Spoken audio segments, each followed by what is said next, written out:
नमस्कार, live cities की night bulletin दिन भर बिहार में आपका स्वागत है। मैं हूं आपके साथ प्रीति झा।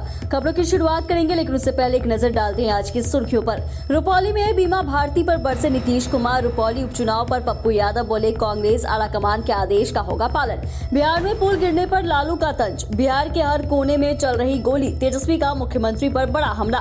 लालू प्रसाद को इतनी जल्दबाजी करने की जरूरत नहीं, बोले चिराग। 23 जुलाई को पेश होगा केंद्रीय बजट। के पाठक की ही सैलरी रुकी। इस रिक्शा से जा रही छात्राओं को अपर मुख्य सचिव ने रोका, पूछा लेट क्यों। नीट पेपर लीक मामले में 3 आरोपियों को दिल्ली लेकर गई सीबीआई। बिहार में जानलेवा बारिश, लोगों की मौत। और अब खबरें विस्तार से। बिहार के मुख्यमंत्री नीतीश कुमार ने पूर्णिया जिले की रुपौली विधानसभा में आरजेडी की प्रत्याशी बीमा भारती पर निशाना साधा। सीएम नीतीश ने कहा कि जो हमको छोड़कर जाता है उसको गड़बड़ हो जाता है। हमने बीमा भारती को लगातार विधायक बनाया, सांसद बनने के लिए भाग गई, लेकिन लोकसभा का चुनाव जीत नहीं पाई। जिन लोगों को इज्जत दी वो चले गए, अब भाग गए तो जाने दीजिए। वह एमपी तो नहीं बन पाई और लोकसभा में पूर्णिया से तीसरे नंबर पर रही। नीतीश ने दावा किया कि रुपौली उपचुनाव में जदयू के उम्मीदवार कलाधर मंडल की जीत होगी। इस दौरान उन्होंने पुराने समय की याद दिलाते हुए लालू और राबड़ी देवी के शासनकाल पर भी निशाना साधा।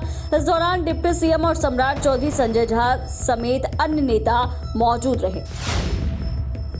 पूर्णिया सांसद पप्पू यादव शनिवार को कटिहार पहुंचे। वहीं रुपौली उपचुनाव पर अपनी प्रतिक्रिया देते हुए कहा कि किसी भी कीमत पर पूर्णिया में कोई नौगछिया से क्रिमिनल को आने नहीं दिया जाएगा। किसको वोट देना है यह जनता तय करे। रुपौली की जनता को लेकर बोले कि यहाँ के लोग अत्यंत पिछड़ी जाति से आते हैं। यहाँ पर गरीब और अल्पसंख्यक मिलाकर लगभग 93% लोग कमजोर वर्ग के हैं।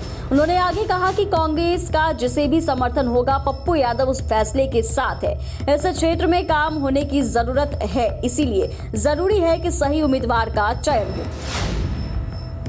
बिहार में पुल गिरने के मामले में आरजेडी सुप्रीमो लालू प्रसाद यादव ने इस मुद्दे को लेकर सरकार को घेरा है। पुलिया के टूटने को लेकर लालू यादव का चुटीला अंदाज देखने को मिला है। लालू यादव ने सोशल मीडिया पर ट्वीट किया है। इसमें कार्टून के जरिए बिहार में पुलिया की बदतर स्थिति को दर्शाया गया है।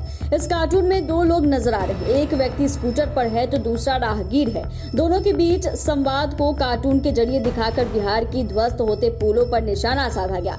कार्टून में स्कूटर सवार को राहगीर से सवाल करते हुए दिखाया गया। स्कूटर सवाल पूछता है कि इस नदी पर तो पुलिया था। इस पर राहगीर को जवाब देते हुए दिखाया गया कि वो तो बह गया, थोड़ा इंतजार कर लो, हो सकता है कि दूसरा बहकर आ जाए।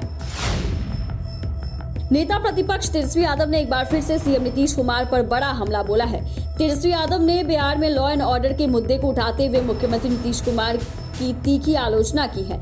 तेजस्वी यादव ने बिहार के हाल के आपराधिक घटनाओं को लेकर और अपराधियों मामलों को लेकर जिक्र करते हुए ट्विटर पर पोस्ट किया है, जिसमें उन्होंने कानून व्यवस्था के मामले पर बिहार की डबल इंजन की सरकार को घेरा है। उन्होंने कहा कि बिहार के हर कोने में चल रही गोली, मुख्यमंत्री कुर्सी पर मस्त, विधि व्यवस्था ध्वस्त, सत्ता संरक्षित अपराध से उत्पन्न की खौफनाक स्थिति। वहीं इससे पहले तेजस्वी यादव एक और पोस्ट किया, जिसमें उन्होंने लिखा है कि पेश है अवतारी प्रधानमंत्री एवं कुर्सीधारी मुख्यमंत्री की बिहार वासियों के लिए अर्जित विगत दिनों की मंगलकारी, विघ्नहारी, चमत्कारी, उपकारी और गुणकारी उपलब्धियां।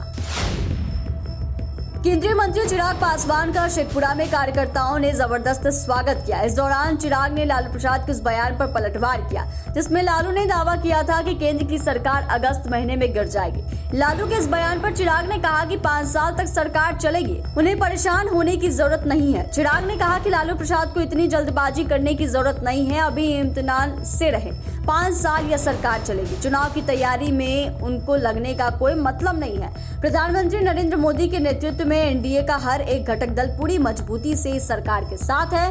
केंद्र की सरकार 5 साल का अपना कार्यकाल पूरी मजबूती के साथ पूरा करेगी। वहीं बिहार विधानसभा चुनाव की बात है तो हम लोग नीतीश कुमार के नेतृत्व में पूरी मजबूती के साथ चुनाव लड़ेंगे।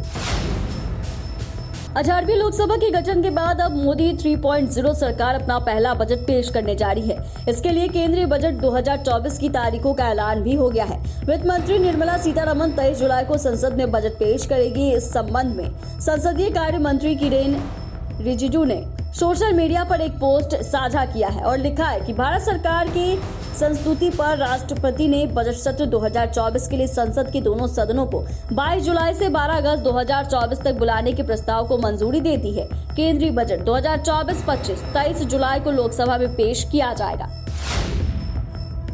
शिक्षा विभाग के अपर मुख्य सचिव रहते हजारों शिक्षकों और शिक्षा विभाग के अधिकारियों कर्मचारियों के वेतन पर रोक लगाने वाले आईएएस के पाठक की खुद की सैलरी रुक गई है। के पाठक को जून महीने का वेतन नहीं मिला है। हालांकि 2 जून से वे लगातार छुट्टी पर हैं। 3 दफे छुट्टी बढ़ा चुके के पाठक का 2 दफे तबादला भी हो चुका है। इस बीच के पाठक का वेतन रुक गया है। उन्हें जून महीने का वेतन नहीं मिला है। दरअसल छुट्टी पर जाने के बाद 13 जून को राज्य सरकार ने उनका ट्रांसफर कर दिया था। के पाठक को भूमि सुधार एवं राजस्व विभाग का अपर मुख्य सचिव बनाया गया है, लेकिन के पाठक ने विभाग में योगदान नहीं दिया। ऐसे में सरकार ने फिर उनका ट्रांसफर कर दिया। के पाठक को राजस्व परिषद का अध्यक्ष बनाया है। शिक्षा विभाग के अपर मुख्य सचिव एस सिद्धार्थ एक बार फिर राजधानी पटना की सड़कों पर दिखे, जहां उन्होंने राजभवन के पास ई रिक्शा से जा रही स्कूल की लड़कियों को रोका और पूछताछ की। अपर मुख्य सचिव एस सिद्धार्थ छात्राओं से पूछ रहे हैं कि कितने बजे स्कूल है। इस पर बच्चों ने जवाब दिया 9 बजे से। इसके बाद वो घड़ी देखते हैं, फिर ई रिक्शा चालक के बारे में पूछने लगते हैं। इस पर ई रिक्शा का चालक कहता है कि जाम के कारण आज लेट हो गया। इससे पहले भी वे ट्रेन की स्लीपर बोगी में खड़े होकर बिहिया तक की यात्रा की थी। इससे कुछ दिन पहले वे पटना के गर्दनीबाग के स्लम एरिया में स्थित स्कूल का भी जायजा लिया था और बच्चों के स्कूल ड्रेस और इलेक्ट्रिसिटी को लेकर सवाल पूछे थे। नीट पेपर लीक मामले में सीबीआई की टीम एक्शन मोड में है। 3 आरोपी सिकंदर, नीतीश और अमित आनंद को सीबीआई पटना से दिल्ली लेकर गई। दिल्ली में तीनों ने आमने सामने बैठाकर पूछताछ की जाएगी। वहीं बेऊर जेल में पहले से बंद आरोपियों की जमानत याचिका पर 9 जुलाई को सुनवाई होगी। इससे पहले सीबीआई की टीम ने अमन सिंह के चचेरे भाई अमित उर्फ बंटी को गिरफ्तार किया था। यह गिरफ्तारी झारखंड के झरिया इलाके से हुई थी। रुपए के ट्रांजैक्शन के आधार पर यह कार्रवाई की गई है। सीबीआई ने बंटी की एक्सयूवी गाड़ी को भी जब्त किया। अमित सिंह को रिमांड पर लेकर सीबीआई उनसे पूछताछ कर रही है। बिहार में वज्रपात से 9 लोगों की मौत हो गई। हालांकि आपदा प्रबंधन विभाग की ओर से 9 लोगों की मौत की पुष्टि की गई है। सीएम नीतीश कुमार ने इस घटना पर दुख जताते हुए मृतक के परिवार वालों को 4-4 लाख रुपए देने की घोषणा की है। वज्रपात से मौत पर सीएम नीतीश कुमार ने दुख जताया। मुख्यमंत्री नीतीश कुमार ने आपदा की इस घड़ी में वे प्रभावित परिवारों के साथ हैं। मुख्यमंत्री ने लोगों से अपील की है कि सभी लोग खराब मौसम पे पूरी तरीके से सतर्कता बरतें। आपदा प्रबंधन विभाग द्वारा समय समय पर जारी किए गए सुझावों का अनुपालन करें। खराब मौसम में घरों में ही रहें और सुरक्षित रहें। चैनल को सब्सक्राइब करें, फेसबुक पेज को लाइक करें। धन्यवाद।